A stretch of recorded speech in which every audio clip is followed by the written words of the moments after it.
like to introduce Chinatown and Cameron House's history and present day kind of in 4 stages or 4 steps, kind of roughly corresponding to a certain set of decades. So we're actually going to start way back, 150 years ago, in like 1870s. And the need at the time, between like the 1870s and the 1930s, I would have to say, if I were to describe one word of the need, it was safety. There are a lot of young women and girls who were here in Chinatown who needed rescue and refuge from the sex trafficking and other threats that new immigrants were facing here. And so I want to start off with you, Harry, to tell us a little bit about that start of Cameron House back in 1874. How did Cameron House get started?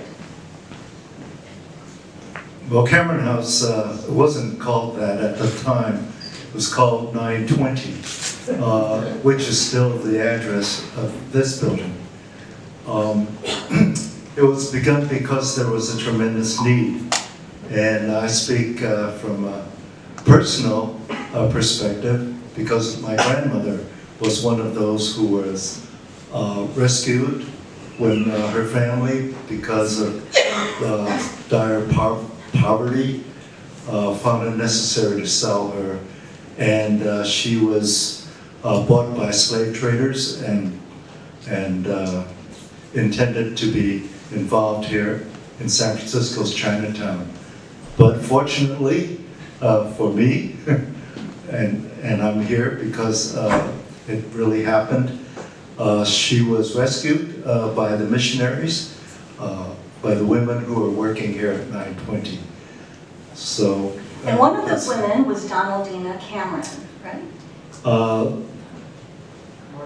May have been just before her time, okay. But she was very close to Donaldina after that. What can you tell us about Donaldina? Well, she was a good-looking lady, and she had been. She was engaged 3 times to be married. Suitors were not in short supply for her, but her commitment always kept her from, making that final decision, except for one, when she was seriously planning to be married, but her fiance suddenly died, so that didn't happen. She was wonderful in terms of making the work and the needs here, something that everyone needed to know. And some of you may not have heard this, but President Teddy Roosevelt paid a visit here in the middle of the night because his schedule was so tight that they had to wait for him to show up when he did. She also had a meeting that was planned in Washington, D.C. With another president, and on her way there, on the train, she was notified that a woman needed rescuing in Chicago. So she got off the train at Chicago and never did make it to Washington, D.C. And that was the way she did things, first things first. And the women were always first. Great. Thank you. Thanks for sharing that.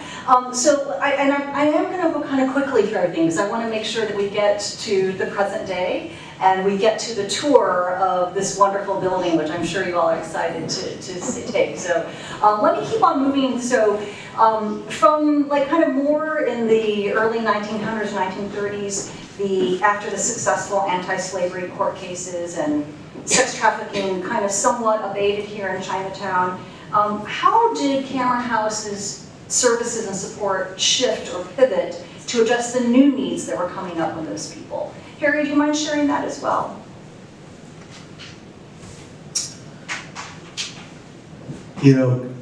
Chinatown is a community, and it's a very tight community. And we sometimes call it and affinity neighborhood because the people felt such a powerful, had such a powerful sense of belonging and held the community together that way. My mother was born here in the year 1900. She had tons of stories. That's how I learned my history. One of the memories that she had was a 1906 earthquake fire. And Cameron House, the first 920 Sacramento Street building, had to be sacrificed to serve as a fire break to keep the fire from spreading. So they dynamited the original building. Yeah, and so actually let me just jump forward for a moment because I think it's pretty significant that this building exists here in Chinatown. And so Liane, I'll kind of jump to you for a moment and just ask you, like Cameron House is strategically located here in Chinatown, and what is the significance of that in your perspective? Well, besides being very difficult to find parking in this area, I think Cameron House being in the heart of Chinatown and strategically located just makes it convenient for anyone who lives here to come here. Even today, every Thursday, we have a line of people, mainly seniors, coming to our food pantry, which happens in the parking lot. And it's convenient. These are people who live in the neighborhood. So Cameron House continues to serve people who live in the neighborhood.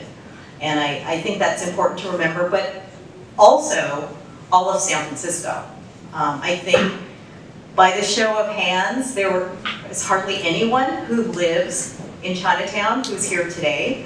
But Cameron House has just such a strong presence from the past and today that it's still a magnet for people to come back to.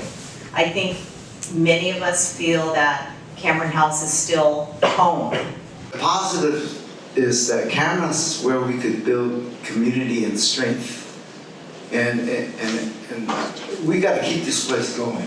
Yeah. Keep building community. And it's going to take work because nowadays so many organizations out there. But Cameron House is trusted because of its faith-based roots more than right now. You're going to get your time next. This is why I give you $20 to say all this good stuff, man. Okay. Anyway, I don't know if I answered the question, but also people don't know this. San Francisco Chinatown is worth 10,000 civil rights lawsuits that helped everyone, blacks, immigrants, and all that. We suffered so much.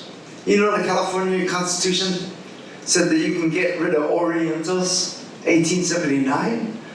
So we suffer just as much as other groups, but people don't know it. So the positive thing, and I've been working with Aaron and some of this, is trying to educate and teach and work with the Black community, Latino community to work together. And then in the end, I'm hoping Cameron House will have all these multicultural free meals or 25 cents.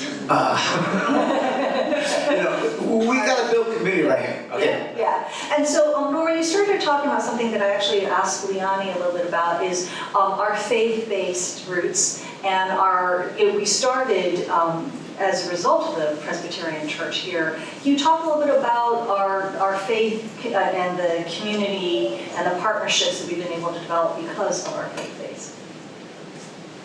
Well, I think just a personal story is I came to Cameron House when I was 7 in 2nd grade. Went through all of the programs, like so many of you, and elementary school, middle school, high school. It's a natural progression if you're involved in the programs here. And part of that also was being introduced to the Presbyterian Church, where I started going to services there and was baptized there. And you just, I think, really start to realize what the term, the phrase, faith in action means. And To me, that really epitomizes what Cameron House does. We have our roots in the Presbyterian faith, and I think it just grounds us and sets us apart from other organizations. There are so many different nonprofits in San Francisco doing excellent work, but I think that sets us apart from other groups in a good way.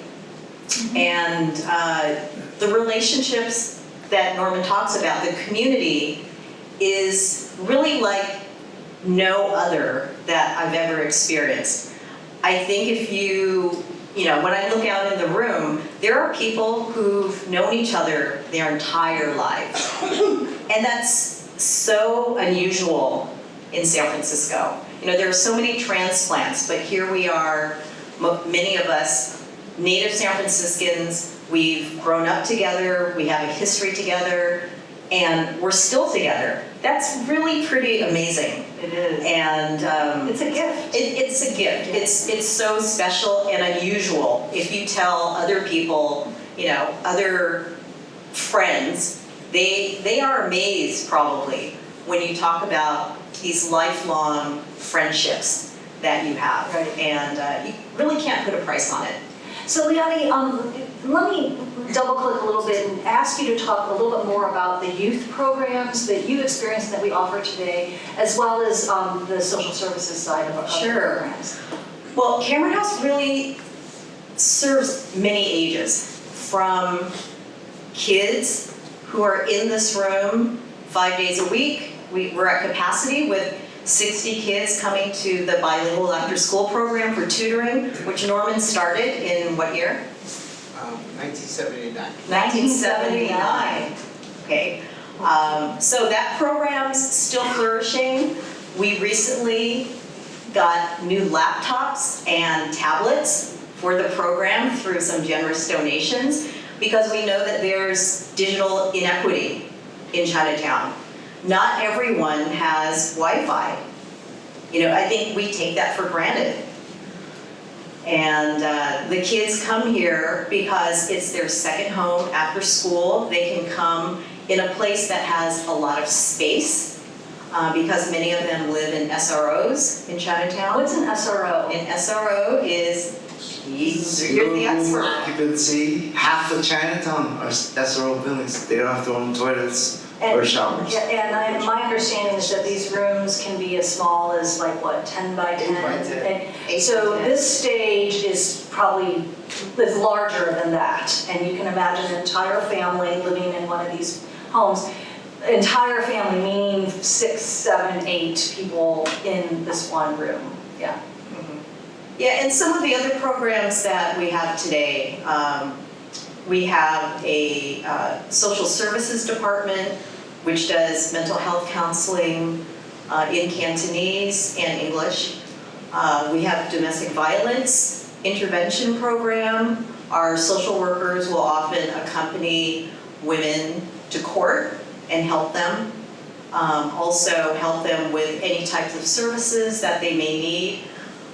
We have the food pantry, which I mentioned, every Thursday right outside, and you'll see primarily seniors from the neighborhood there with their carts ready to take the food back home. Oh, go ahead. Yes, please. Can I have 15 seconds? Yes. Which is 30. When we start, some of you may not remember this, Cameron's history. 1980. I was working there. Harry hired me. Sorry, Harry. Anyway, Ronald Reagan cut summer school funding. So all these schools, Francisco Maria, came to me and asked, could we run a summer program called BAP Summer School? We got real teachers come.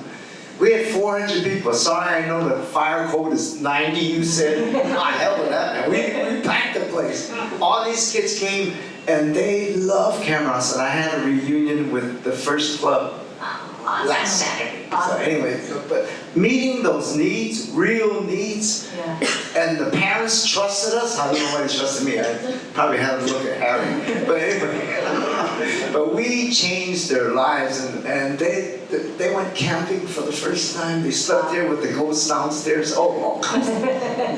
All right, speaking of ghosts, you will hear more about the ghosts of Cameron House on the tour that we'll have coming up. Before we get there, I want to talk about the last era of Cameron House, which is today and going forward. So we're talking about the 2020s and beyond, and the need here is for strength and resilience. The social and the psychological and the financial and the emotional health and wellness of the community. That's really what we're focused on here at Cameron House. But Aaron, I'd like you to talk just again broadly, as you look at Chinatown, what do you see as the primary needs here today and going forward? Well, let's see if I can mix Chinatown and Cameron House together. Cameron House and Chinatown have, over the course of more than 100 years, figured out in the moment what the right next step is. I mean, this is an institution that evolved from rescuing girls who were indentured, sexual servants into an institution that has become really a living room for a generation of kids. It makes perfect sense, by the way, that nobody lives in Chinatown, but 2/3 of the room raised their hand that they grew up in Chinatown. Because in many ways, Chinatown, through its isolation and ghettoization, has been an entry point and a jumping off point for generations. And keeping that and keeping this living room, I think, are the imperative of the future, both of Cameron House and of Chinatown. I mean, the kind of building typology that we have is very small, cramped spaces. Do we want to rip all those down and get rid of that reservoir of entry housing that has been the entry point for generations of immigrant families? And that really, I think, brings me to the next and most important thing, which is one thing that all of these generations have had in common, and that Cameron House has been a consistent force in, is the preservation not only of this edifice that is this living room, but of the entire neighborhood that is Chinatown, that was encroached upon by downtown. Or was it not for the coming of age of Chinatown, this would be downtown. This would be all high-rises. I mean, those fights have been fought at this kind of border of Chinatown. And those fights will never go away. They will manifest differently, but I think that is the imperative for Chinatown and for Cameron House, while maintaining a balance that makes Chinatown attractive to people from all over the city and tourists, and keeps the economy thriving. Right. And balancing those things is also, I think, part of the future of this institution and of this incredible neighborhood. Yeah, absolutely.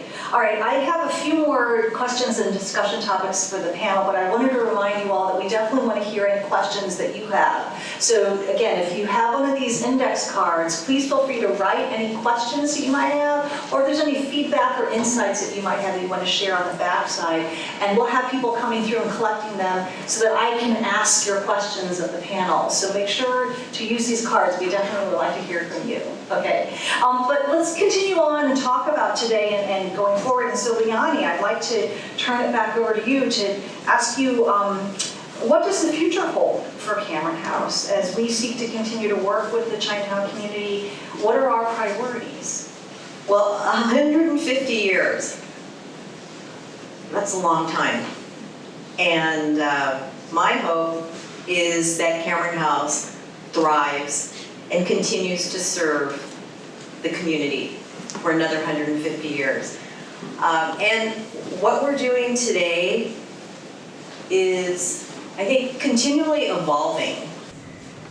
And so the kids who come here today, every day after school, I hope that they see this as something that makes a difference in their life. Yes, they're playing, they're doing their homework, but when they look back on it, that they have fond memories, and they know that this is a place that made a difference in their life. And the same with the seniors who come to learn English, learn how to navigate Zoom. We teach that. I think everyone could use a little help on that. Yeah. They learn how to make doctor's appointments, they learn how to navigate just living in an English world. And I often think of, if I had to move to a country where I didn't speak the language with my children, I don't think I could do that. But a place like Cameron House would sure make it a lot easier. Yeah. Something else, Liane, that I wanted to ask you to speak about is some of the healing work that we've done in the community, and you specifically have been involved in that. So there was a period in Cameron House's history where our former executive director was accused of sexual abuse and inappropriate behavior with some of our young boys and young men, and it was a very difficult period in Cameron House's history. I think there was a lot of division during that time, but something that Cameron House did, which was very, I think, bold and brave and unusual, was to really work with the survivors who were abused, and also with the secondary survivors who are considered to be the partners and spouses of the survivors, to bring healing. And it definitely didn't happen overnight. It was many, many years and decades of hard work on the part of the survivors and the counselors who we brought in. And so on the tour, you'll see that there's a chapel downstairs where we'll take you later. So that's actually my stop. So I'll be talking about the chapel and how it really is a healing place now and dedicated to the survivors and their families. And one thing you shared with me is that actually our approach has become a model for other churches. Right, so if any of you have ever gone to the Cameron House website, you'll see quite a bit of information on this entire unfortunate period in Cameron House's history. And it's documented how Cameron House handled this entire period. And so I encourage you to look at our website to read up on that, because it's really, as I say, quite bold and brave on so many levels. And also, we have been asked by other organizations and churches about the work that we've done, because it is a model for other organizations, because we know we're not alone in having gone through something like this. Yeah. That it's happened in all areas of business and faith and life. Yeah. And it's Thank you for sharing yes, that. thank Yeah. you. Yeah. Yeah, it's a difficult thing to talk I wanted to about. make sure we covered that. Aaron, why does the city and the County of San Francisco partner with Cameron House? Well, the relationship that long precedes my brief tenure in public life goes back a long, long time. It goes back to before Donaldina Cameron. So there's been a long relationship, but in modern times, as Cameron House has evolved, the city has evolved with it and has partnered on the youth side, on the education side, on the ESL side, through any number of different city departments that Liane talked about, the Department of Children, Youth and Their Families, the Commission on the Status of Women, and Cameron House does a great job. So it's always very easy to spend your tax money when we know that it's going to a reputable organization that is really providing a profoundly good service. Great, thank you. All right, I have my first question from you all. Again, if you have other questions, you still have time to fill out a card and someone will come by. Just pull it up and put it up in the air and someone will come by and pick it up. But the question is, with so many changes since the pandemic, what are the major issues going forward? And maybe I'll include in that, what has Cameron House done to serve folks during the pandemic. And so Liane, I'd like to start you off, and then if anyone else wants to talk about the issues going forward from the pandemic in Chinatown more broadly, we can talk about it as well. But first, Cameron House. Well, I think we all know that the pandemic just was a doozy, and it did so many things to so many people, especially organizations that are service-oriented. So we did receive funding from the city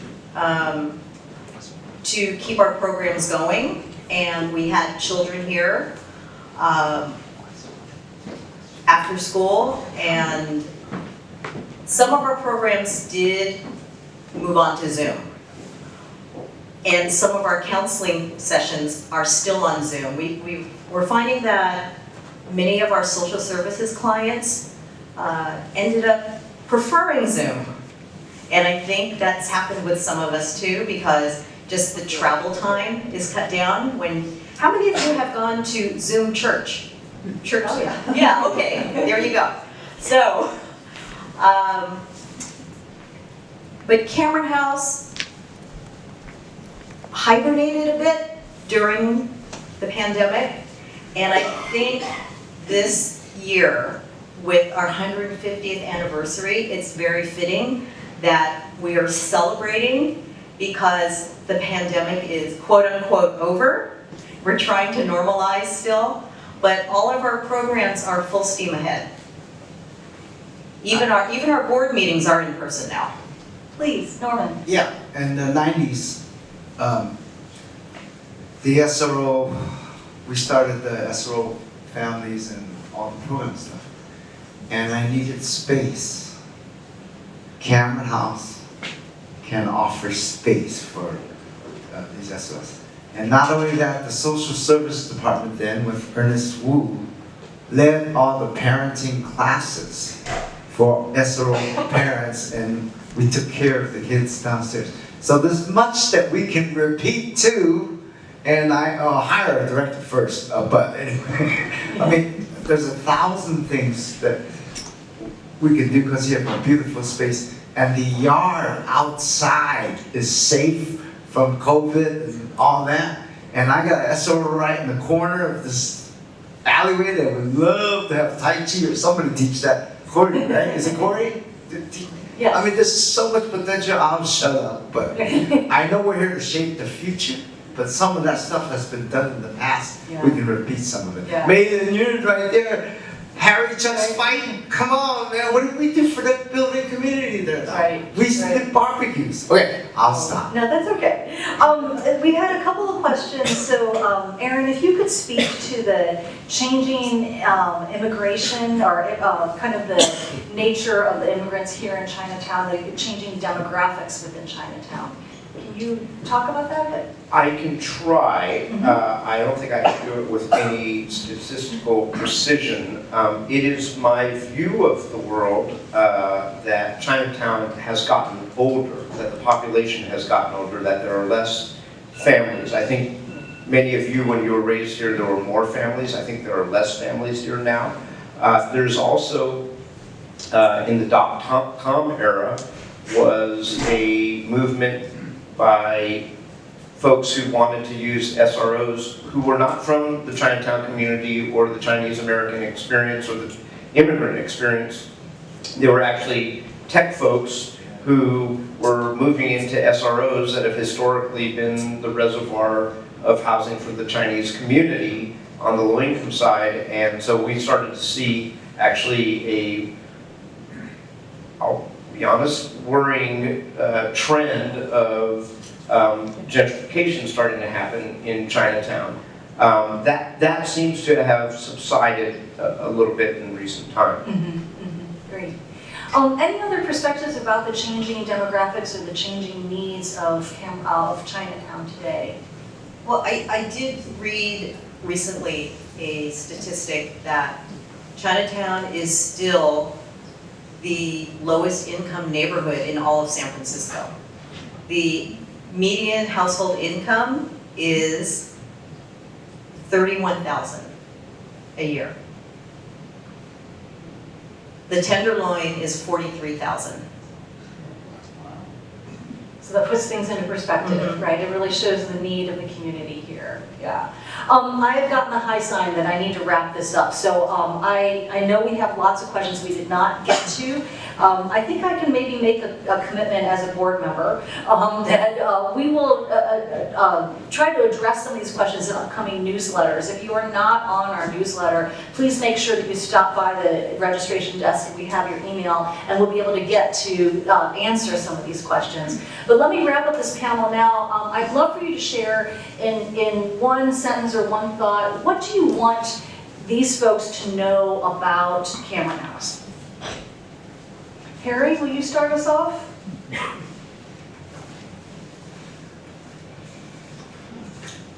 You know,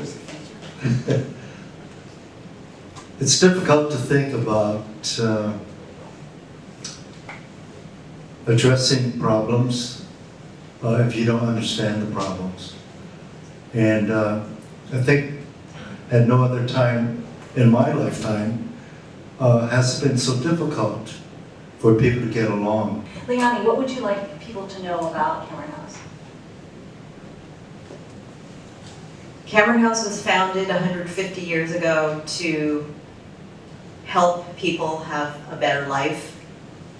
And through time, the evolution of Cameron House but the mission is still the same, to help people have a better life, no matter what their circumstances. And I think being faith-based and rooted in Chinatown is very important for us.